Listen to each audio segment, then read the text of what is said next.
pembaruan bagi keselamatan kita. Saudara-saudari yang dikasihi Tuhan Yesus Kristus, selamat bertemu kembali di dalam program Arus Heart Voice. Kali ini kita akan membahas firman Tuhan dengan judul Pembaruan bagi keselamatan kita. Titus pasal 3 ayat 5. Dia telah menyelamatkan kita melalui permandian kelahiran kembali dan melalui pembaruan oleh Roh Kudus. Demikian firman Tuhan. Saudara-saudari yang dikasihi Tuhan Yesus Kristus, tidak lama setelah manusia diciptakan, manusia berdosa dan jatuh.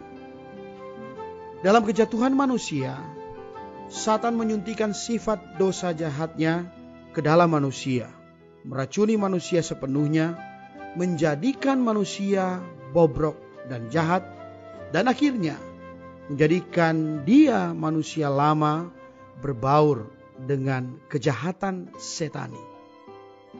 Efesus 4 ayat 22 berkata bahwa kamu berhubung dengan kehidupan kamu yang dahulu harus menanggalkan manusia lama yang menemui kebinasaannya oleh nafsunya yang menyesatkan. Manusia lama yang telah berubah sifat dan bobrok itu perlu ditanggalkan. Maka dalam keselamatan sempurnanya, Allah telah mempersiapkan hal pembaharuan ini untuk kita alami dan nikmati. Saudara-saudari, apakah makna dari pembaruan? Surat dari Paulus kepada Titus pasal 3 ayat 5 berkata bahwa dia telah menyelamatkan kita melalui permandian kelahiran kembali dan melalui pembaruan oleh Roh Kudus. Tadi telah dikatakan di dalam Titus pasal 3 ayat 5, Allah menyelamatkan kita melalui dua hal. Pertama adalah melalui permandian kelahiran kembali dan pembaruan oleh Roh Kudus. Hal ini membicarakan aspek keselamatan oleh hayat dalam keselamatan sempurna Allah dan berbeda dengan aspek penebusan oleh darah. Keselamatan oleh hayat dirampungkan melalui permandian kelahiran kembali dan pembaruan Roh Kudus. Di pihak negatifnya, permandian kelahiran kembali adalah permandian yang menghanyutkan manusia lama kita serta segala sesuatu dari manusia lama. Di pihak positifnya, pembaruan Roh Kudus adalah pembaruan yang membawa hayat Allah kepada kita sebagai unsur baru bagi kita untuk menjadi manusia baru. Meskipun kelahiran kembali dirampungkan sekali untuk selamanya, khasiat permandian berlangsung terus bersama pembaruan. Pembaruan Roh Kudus bersifat menetap, diawali dengan kelahiran kembali kita dan berlangsung terus sampai pengubahan tubuh kita serta masuknya kita ke dalam kemuliaan Allah. Karena itu, setelah kita dilahirkan kembali, kita diselamatkan setiap saat dengan pembaruan Roh Kudus yang tanpa henti setiap hari, bahkan setiap jam terus menerus. Inilah yang dinamakan diselamatkan dalam hayat Kristus. Saudara-saudari, bagaimana sarana kita dapat menerima pembaruan? Di dalam Roma pasal 6 ayat 4 berkata, kita akan hidup dalam hayat yang baru. Ayat ini menjelaskan bahwa pembaruan itu sarananya adalah melalui hayat Allah. Pembaruan bukan berdasarkan pada tindakan kekuatan kita. Ada banyak orang Kristen melakukan pembaruan melalui tindakan dan usaha alamiah kita. Pembaruan sesungguhnya terjadi di dalam hayat Allah.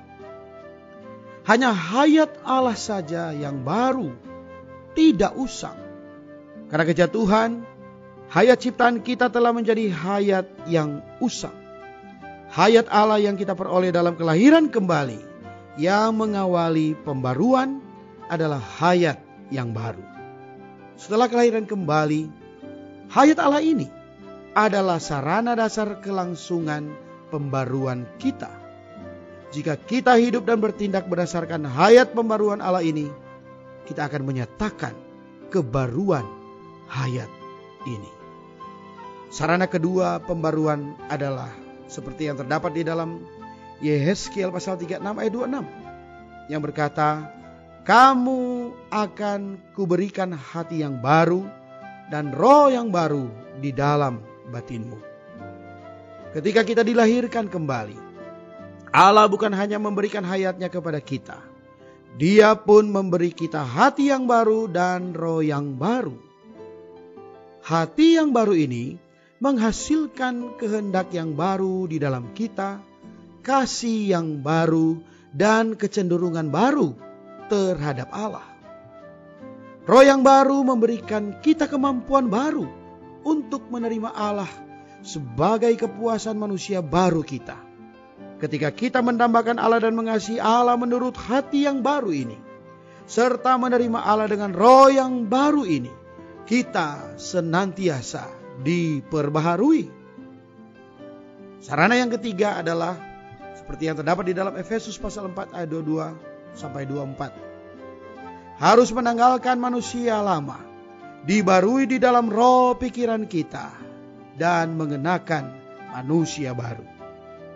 Pada waktu kita dilahirkan kembali, kita masuk ke dalam fakta menanggalkan manusia lama dan mengenakan manusia baru melalui kematian dan kebangkitan Tuhan. Namun setelah dilahirkan kembali, kita masih perlu memiliki pengalaman penanggalan manusia lama dan mengenakan manusia baru setiap saat dalam hidup kita. Ini dirampungkan melalui roh yang ada dalam pikiran kita yang telah diperbaharui. Roma pasal 12 ayat 2.